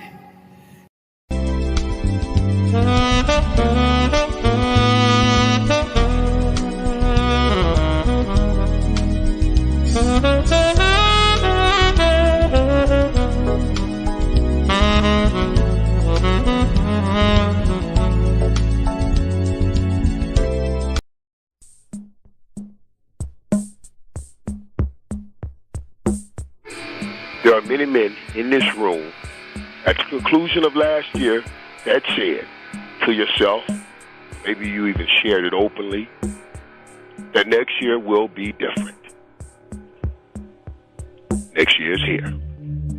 The time is now. All of the running, all of the weights, all of the hitting, all of that was for this moment. The time is now. And don't anyone in this room underestimate this moment. When I walked in, there was 100,000 people out in the stadium. You got every reporter, every TV crew, everywhere. They set this game on a national holiday. It's on national TV. Everybody stayed home from work watch you. And when things like that go on, that brings about pressure. Big moments, they bring about pressure. And pressure does one or two things to people. I pointed to the Florida State locker room and I said, for the good, it makes them fold.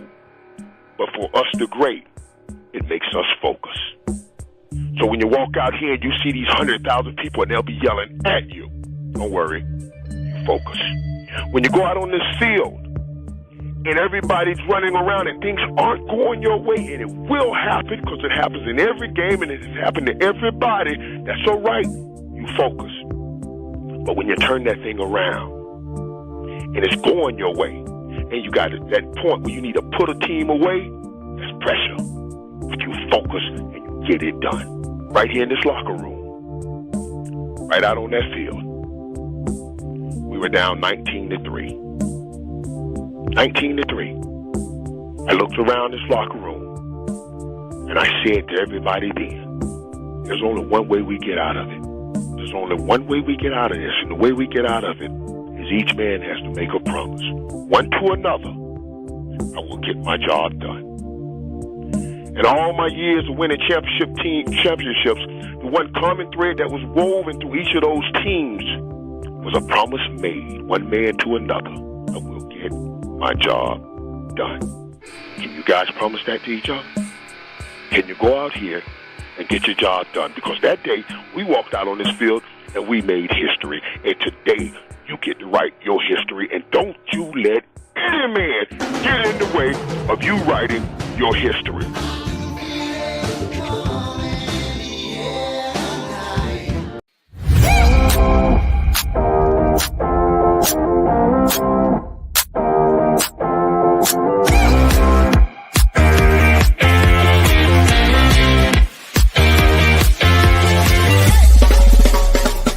The Jeff Fox Show, brought to you by Remix Sports Media.